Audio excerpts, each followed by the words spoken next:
Hi, everybody. Welcome to our co-writing experience webinar with Songtrust.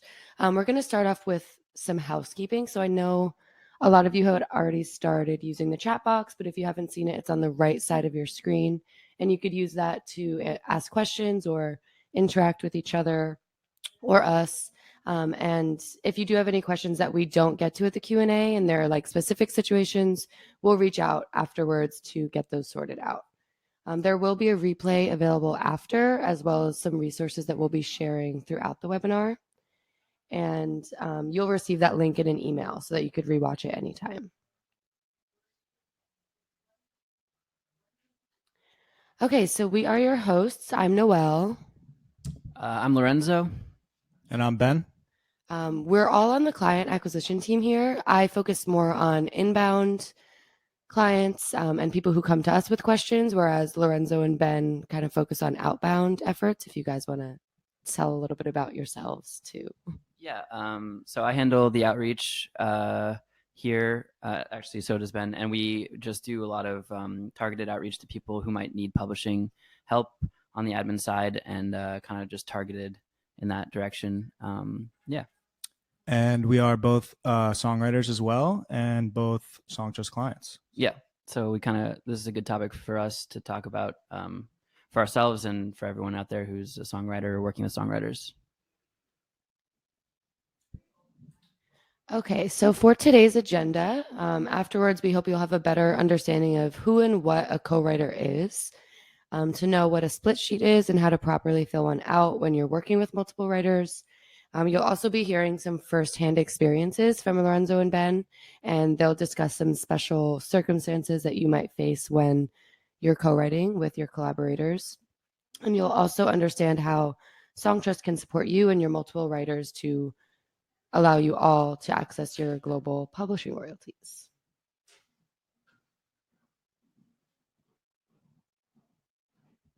Cool. So the first thing that we wanted to touch on is that when you're a songwriter, you're not just a person writing songs, you're a creator. And with that, there comes a lot of responsibility that we're going to touch on throughout this. Go to the next slide really quick. Yeah, so when you're a songwriter, you're a creator, and when what you're creating is a song, which is your content. Just good to kind of establish that from the beginning, I think. Yeah, I think a big misconception and a lot of inquiries we get are about producers maybe not being songwriters, but in this case, if you're producing a song, if you're co-writing it, you are considered a songwriter in this instance. Yeah. So when you're creating a song or when you're writing with people, what does that mean, and how can you fit in multiple writers into this scenario? And that's essentially, working with other people is having co-writers, collaborating on a song. And that kind of makes things a little bit different for when we're talking about ownership of the song. So in a situation where there's one person writing and one person releasing, doing everything from the instruments to the lyrics to all that stuff, that's 100% ownership to one person. That's the most simple, most basic scenario for anything regarding publishing or on the master side. And then the other example is when there's multiple writers, which you want to touch on? Yeah, there are a bunch of different scenarios. You can be a hip hop artist working with a producer. In that scenario, you might go 50-50 on the publishing, or you might be in a band where there are multiple people all contributing to the actual creation of the song and the actual writing process of the song. Some bands have one person writing all the music. Other bands kind of split it up. I know, Lorenzo, you're in a band. If you want to touch a little bit on that. Yeah, so for my band, it's usually just me doing most of the work. But sometimes I have, I hire people to come in and help, or I just have a friend who lays down like a guitar line or something that I wouldn't personally be able to do, or a style that isn't really my own. And a way to compensate people in that regard is to give them some publishing ownership of the song, or you can work that out. And that's kind of the beauty and the complexity of music publishing and writer ownership, is that it's never the same. It's not always one way or another way. It really depends on what you agree on as a group, and like what you're willing to give up and what people are willing to accept in terms of how they're going to monetize their portion of the song. Sometimes people just hire session writers, and it's like, I'll give you $500 to do this, and then you don't own anything, but you're just helping me in that regard. And yeah, it just really depends. And that's like something we're going to stress a lot in this, is that it's really case to case, and it's how you want to go about doing it. But it's what we're going to talk about a lot is how important it is to figure this out, sooner rather than later. So now we're going to input a poll in the chat box area to see how many of you have ever co-wrote a song before.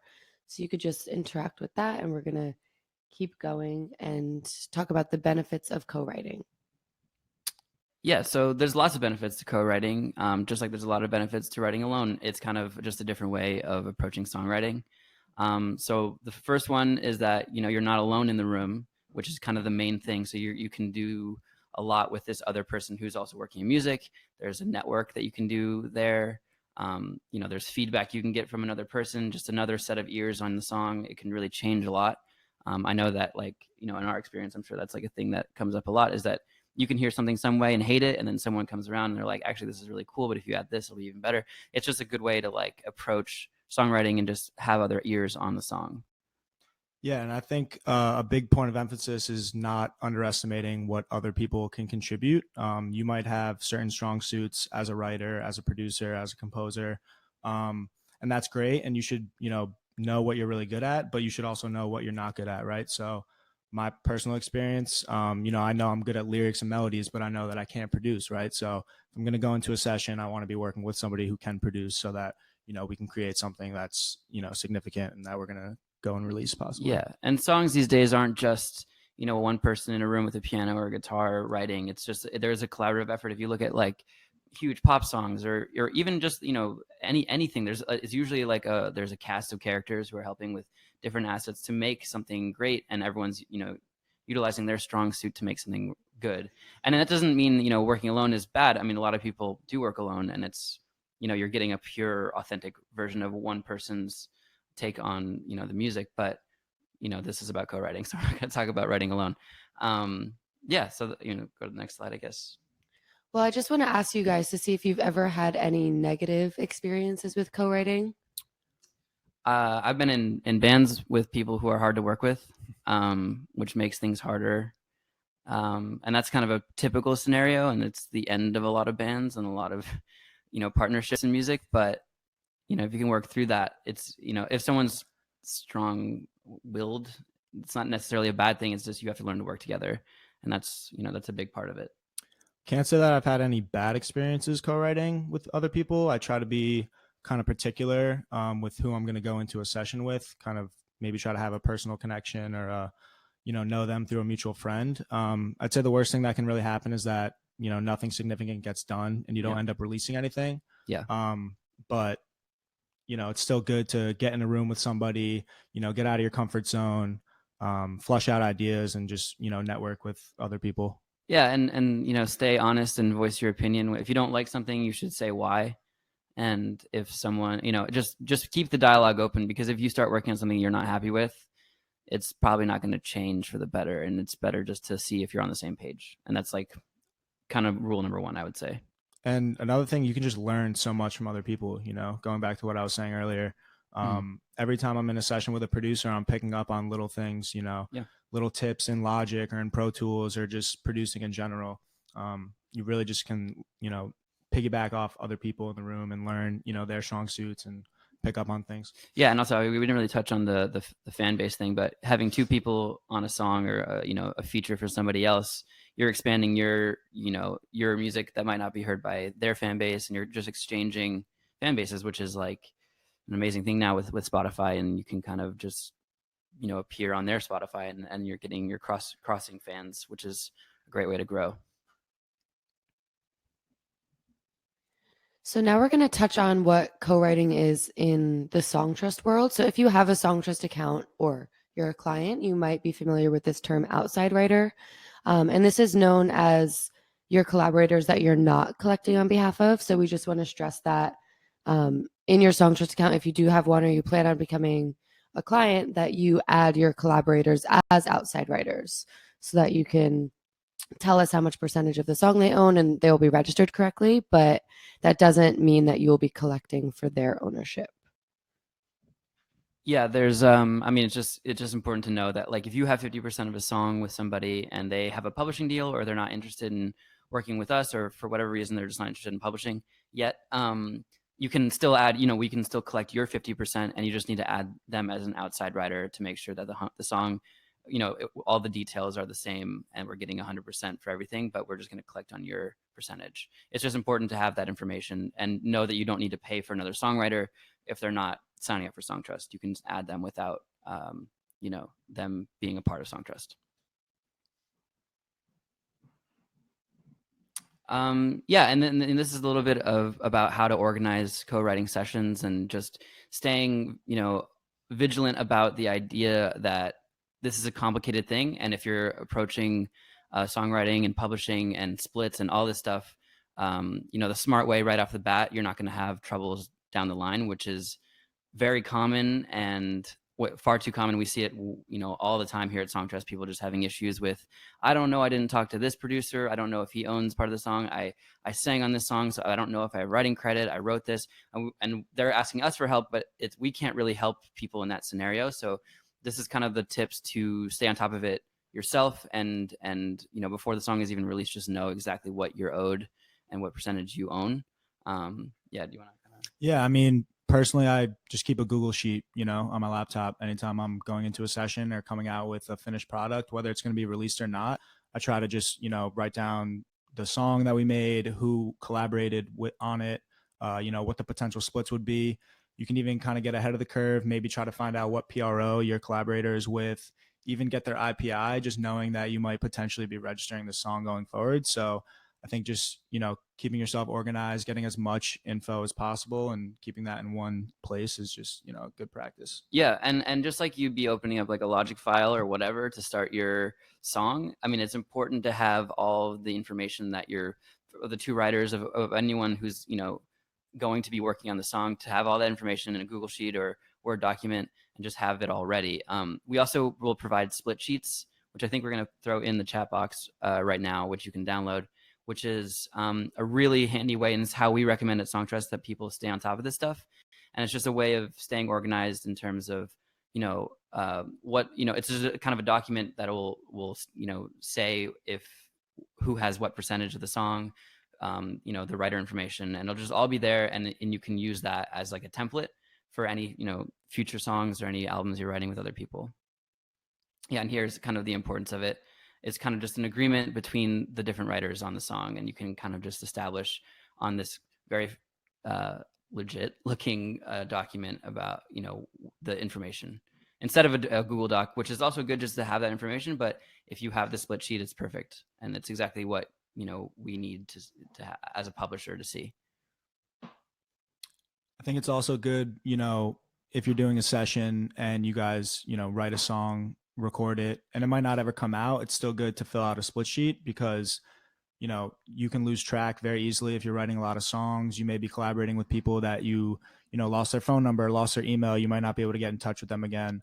Filling out a split sheet, even if the song isn't going to be released, is just good so that, if 3 months down the line you hear the song on Spotify and it's the exact same thing that you contributed to, you have written documentation stating that you participated on this song, contributed to the creation of the song, and ultimately you have a claim on the song, and we'll be able to collect those royalties if it's released. Yeah, and kind of one last thing that we want to touch on before we move on to kind of talk more about Songtrust and how we fit into this scenario.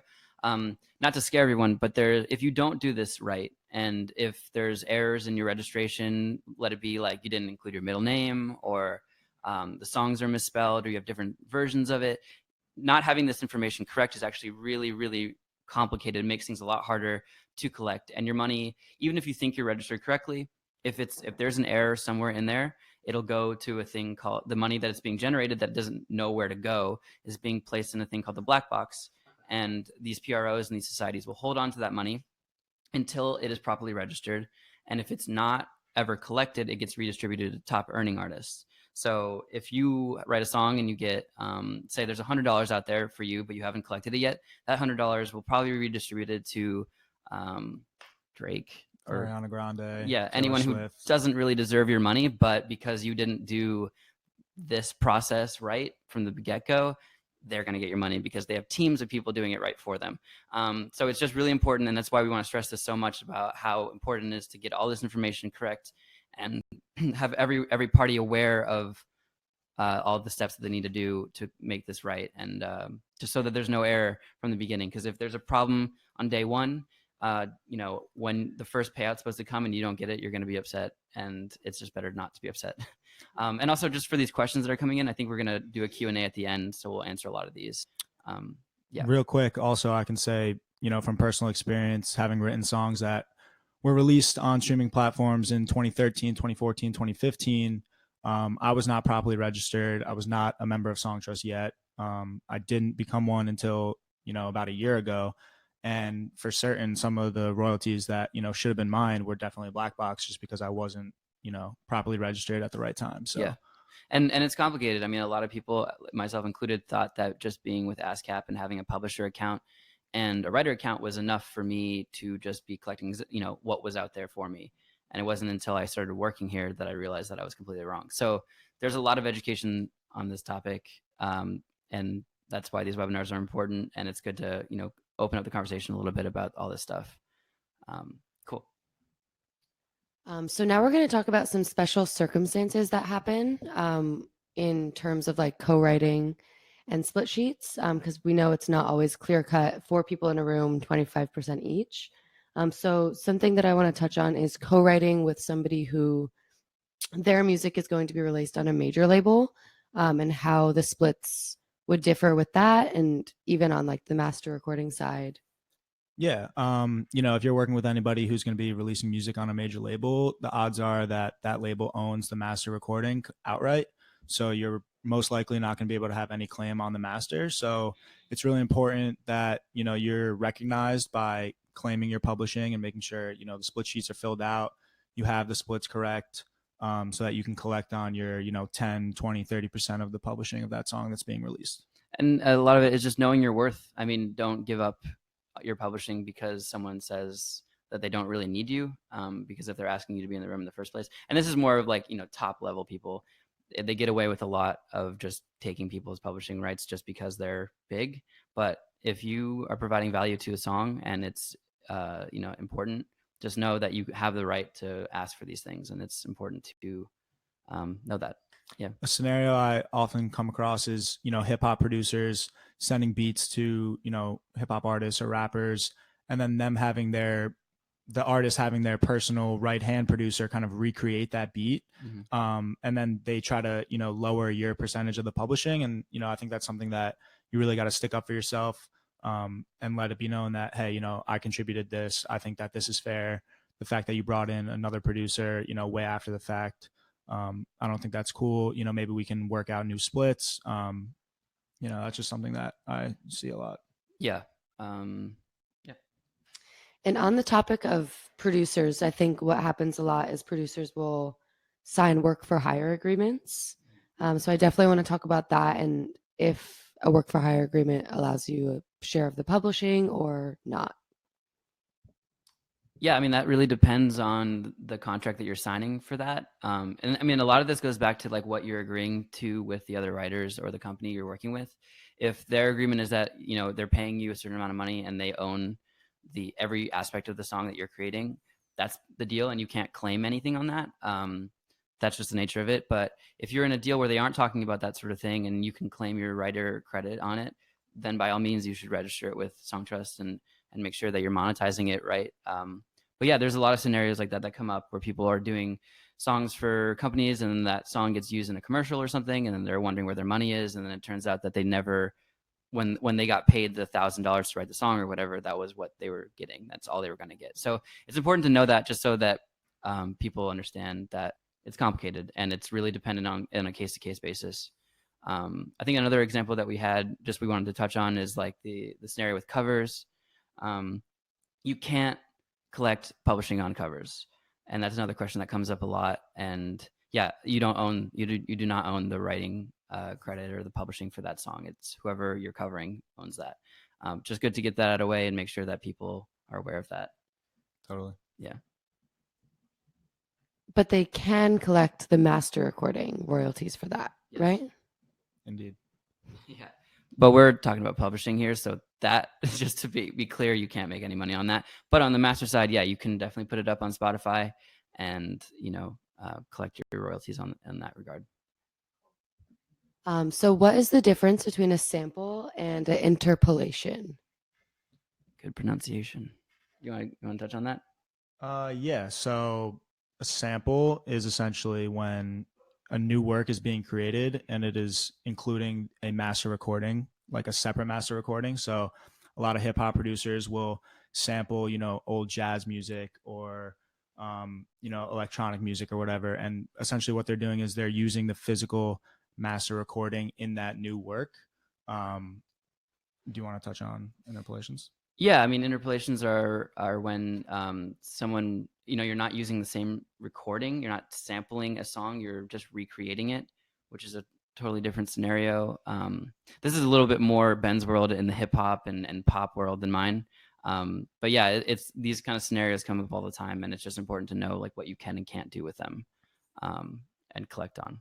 And if you are going to be, taking somebody else's work and embodying it in your own, you want to make sure that you are reaching out to those parties, negotiating new splits for the new recording and the publishing as well, just to make sure that everything's in order and you guys can properly register and properly collect. Yeah, just make sure that if you're doing anything on the sample side or you're using anyone's work and reshaping it, it's important to let them know that you want to do that and you want to release it, and all these things are really important just to be on top of from the beginning. Just as important as the split sheet stuff, but yeah.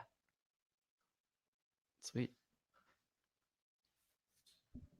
So something that I just want to touch on for people that are Songtrust clients or plan on being Songtrust clients, if you know that your collaborators are also Songtrust clients, it would be super helpful for us if you let us know that, so we can make sure that everything is registered correctly on the back end.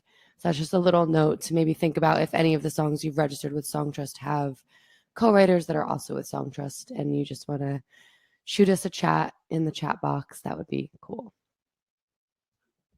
Makes our lives easier, and then it makes your collection easier too. So we're going to put a poll in the chat box now about what your current publishing situation is.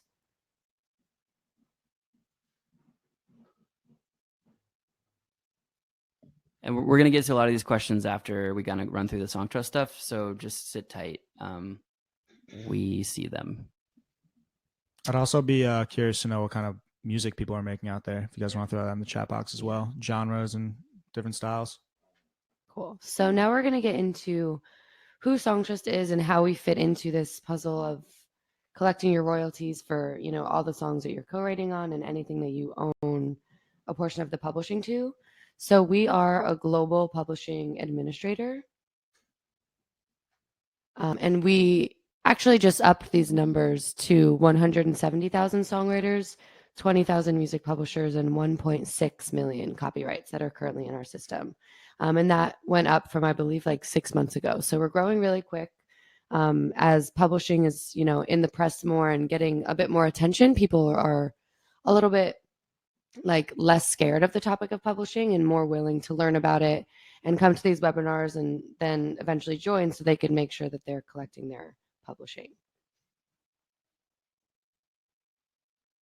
So we're a flexible DIY solution for basically anybody at any point in their career could use us, as long as they're not in another deal, or even if they are in another publishing deal, but they have works that are outside of that deal, you could use Songtrust to collect on those, because we do work on a song-by-song agreement, and you're able to cancel anytime after the first year. We pay out your royalties quarterly through direct deposit, and you always keep 100% of your copyright and you control your sync rights. For any royalties that we do collect on your behalf, we take a 15% commission on those, and which you could think of it like off the top. So you wouldn't even see that. It would just be off the top each quarter. And just in general, we're very technology focused and client centered, and we're very focused on always making sure that we have the most direct deals with the societies that are collecting your royalties. So that means like having direct contact with them every day and making sure that we're delivering what they need to register the songs correctly. Yeah, do you guys want to add anything about Yeah, I mean, this is a great solution. I saw some people talking about how they, ferociously independent.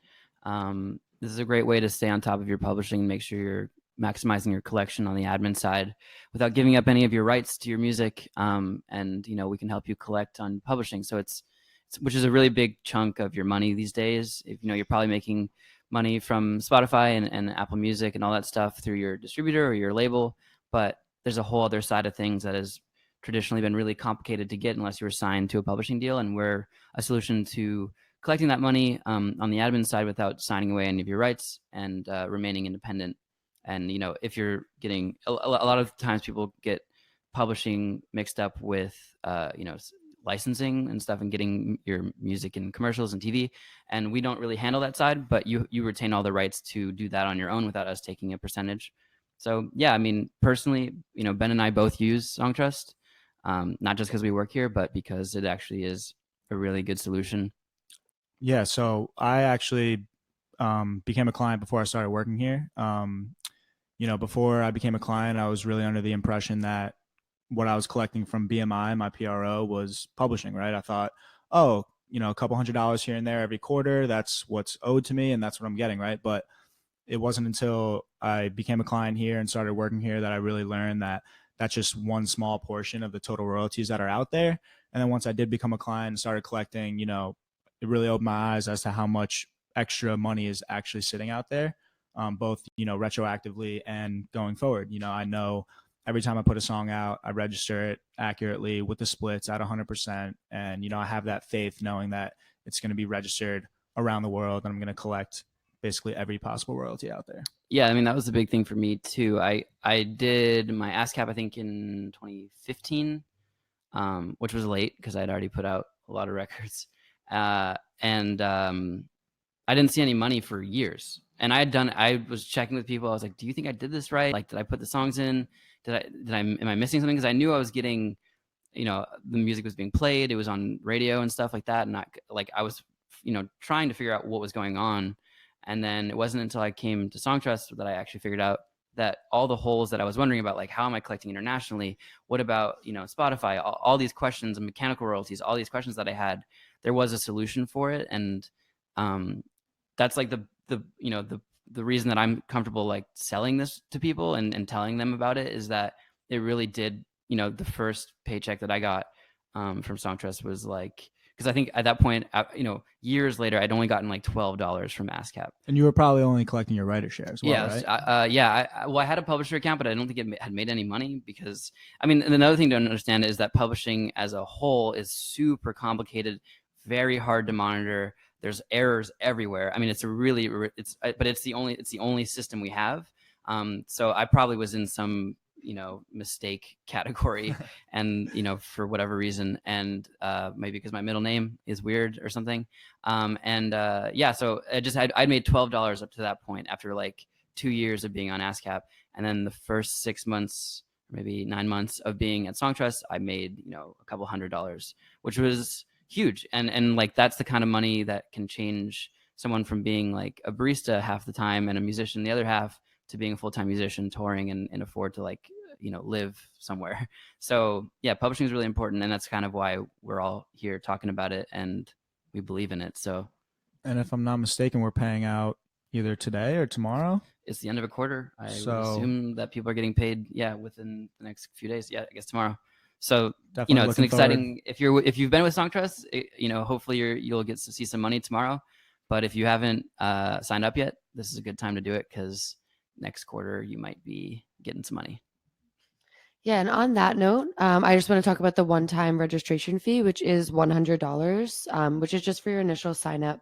But we do want to offer anybody who isn't a client yet a 20% off discount code, which should be up in the chat box area. And you could just click on register here to be taken right to the sign up page and use that. So you could get started on registering your songs and collecting those global publishing royalties.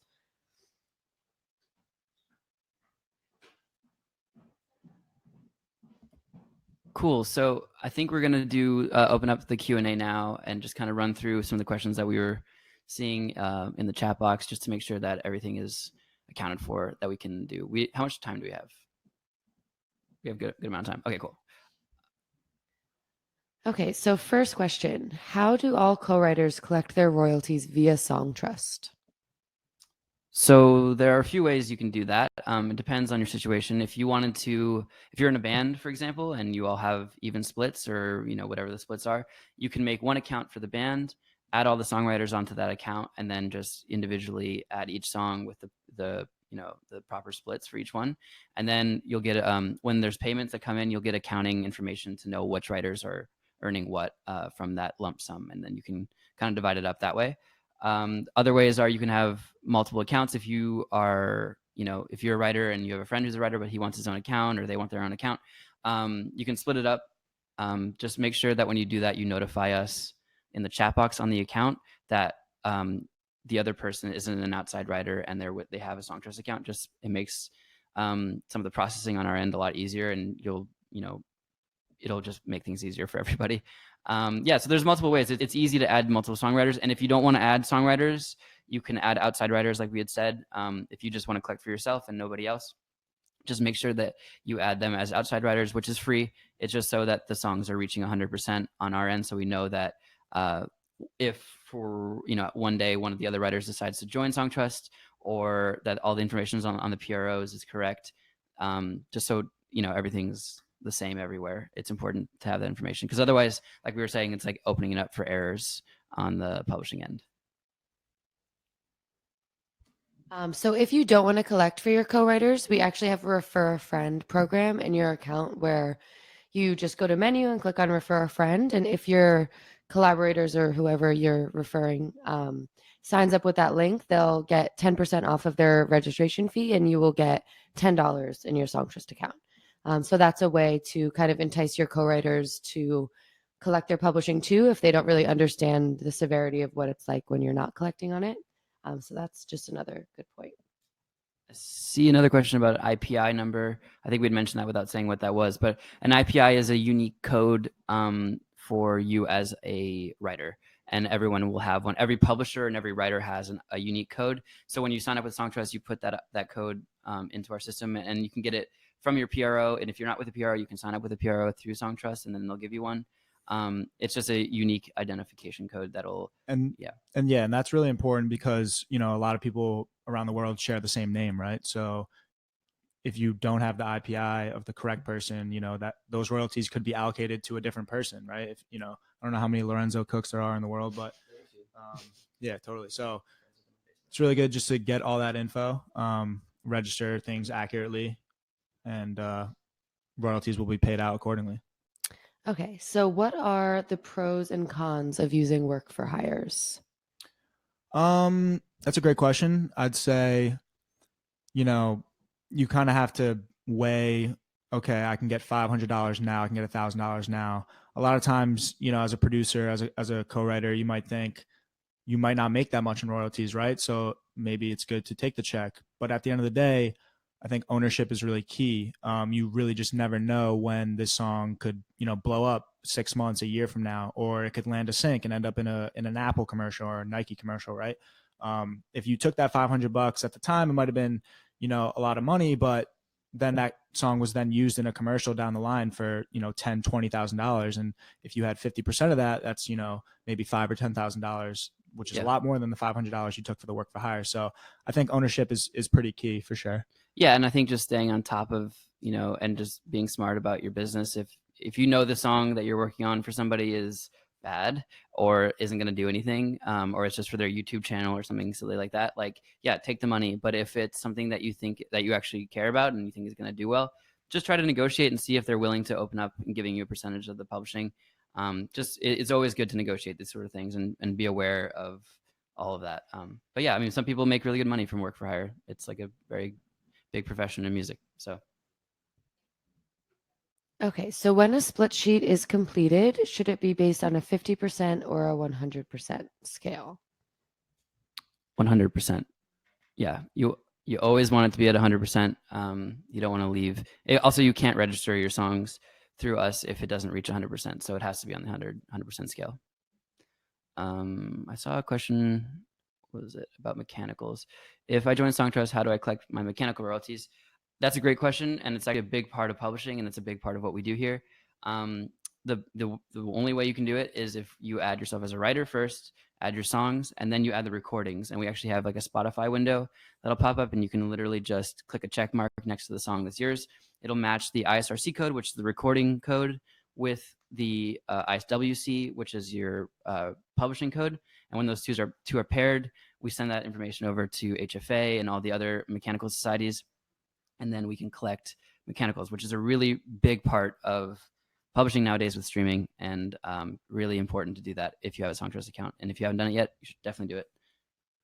And just clear up the misconception that if you're only with a PRO, you are not collecting your mechanical royalties. Because ASCAP, BMI, and all of the other PROs around the world, or not all of them, but SOCAN, they don't collect mechanicals, and you just want to be sure that you know that, because it's like more than half of the royalties in publishing that we're seeing pretty much on average.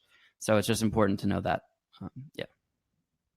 Okay, so we got a question from somebody who said, if they are new to a situation or just invited, should they expect an equal cut? Is it okay to take a lesser percentage? I would just feel that out. It really depends on the situation. We can't really tell you what to do, but if you're coming into the situation, they're like, can you write this, guitar line and come up with the lyrics, and they're not giving you any percentage, well, I think at that point you should argue that you deserve a lot. If you're just coming in and they're like, can you do a little, piano flair on this chorus, then you probably have a little bit less wiggle room. But I mean, it's always important to ask and just come into a session with the idea that you are providing value and that they should compensate you for it, either in money up front, or that they're going to give you a percentage of the song. Because if they are working hard on it and they want to do it the best way they can, they need you deserve something from that. So yeah, don't work for free. And splits are totally determined on a song by song level. So if you have a relationship with another co-writer, collaborator, and one song, it feels more like a 50-50 scenario, that's cool. And then the next song, maybe that person contributed more than you. Maybe it's 60-40, maybe it's 70-30. So there's no real science behind it. It's really up to the people in the room who are contributing to the song to kind of determine what's fair for everybody. Cool. So if you join Songtrust, is there a chance that possible royalties that were missed in the past can be obtained? Great question. If you've attended our other webinars, we talk about this a lot. A lot of the PROs and societies we work with will hold on to money that hasn't been collected for 2 to 3 years. So if anything that was released before that, but it started streaming really well in the past year, like that, all that money is considered, 2 to 3 year range. And we have like a very high success rate of collecting that money. Once it gets past 3 years, it's a little tougher, because they, like we said, with the black box, it'll be redistributed to top earners. But even if that's the case, even if you've lost out on a little bit of money, just make sure that you're going at it strong, and making sure that going forward you're making your money and you don't have to worry about it again. But yeah, we can go back 2 to 3 years typically, sometimes more, but we can't promise that. Okay, so we got a question. So if I sign up with Songtrust, can I forgo signing up with ASCAP or BMI? No. You need to have a PRO associated with you as a writer, and this isn't unique to us. Everyone in the world who is collecting on their publishing has to have a PRO, a home PRO. So you can actually register for free for ASCAP or BMI through us if you register for a Songtrust account. The first question is going to ask, are you with a PRO? If you need one, you can register for free. You don't have to pay their sign-up fee. But yeah, you definitely need one. Some people I don't understand why people try to get around it. It's a necessary thing. You can look up any top artists in the world. They have a PRO, and they have all their information out there. Look up Drake right now. He's on BMI and SOCAN and all that stuff. He's also on BMI though. He's everywhere. So like everyone has to have it. There's no way to collect it without it. Yeah, I don't know why people think they can get around it, but just do it. It's an industry standard. We have to work with it. So just make sure you do it. And the good thing about Songtrust is, we become one place where you can register all your songs, and we're going to go turn around and register those songs at BMI, at ASCAP, at SOCAN for you on your behalf, right? So if you were previously with a PRO and you were registering your songs there, and, you weren't comfortable with the process, I think that our platform makes it a lot easier, and it's just, Yeah. Very easy. Registered at 100%, add the ISRC, and it really takes about 10 seconds to register a song. So Yeah, and that's kind of like what we were talking about earlier about, Songtrust is open to anybody who wants, any degree of fame or how long they've been in the game, like all this stuff. It really doesn't matter, because we can right now from this webinar, if you've never written a song, or if you've never, done anything with publishing, you can register for Songtrust. You can sign up for a PRO directly. You can add all the songs before they're even released. All that can be done right now. If you've been in, playing music for 20 years and you have 50 albums that you want to register with us, you can do that too. It's just different levels, and we can work with everyone at every level. Yeah. So that's kind of, I think that might be our last question, maybe. Cool. If we'll try to respond to some more of these, but you can also replay this if you want, I believe. And there's other webinars that you can watch. And we're always hosting these, so please tell your friends and co-writers about us. You guys will see our emails on the screen if any of you want to reach out to us directly. We're happy to answer any questions that you guys have. Yeah, if we didn't touch on anything, just make sure you email us and we'll respond.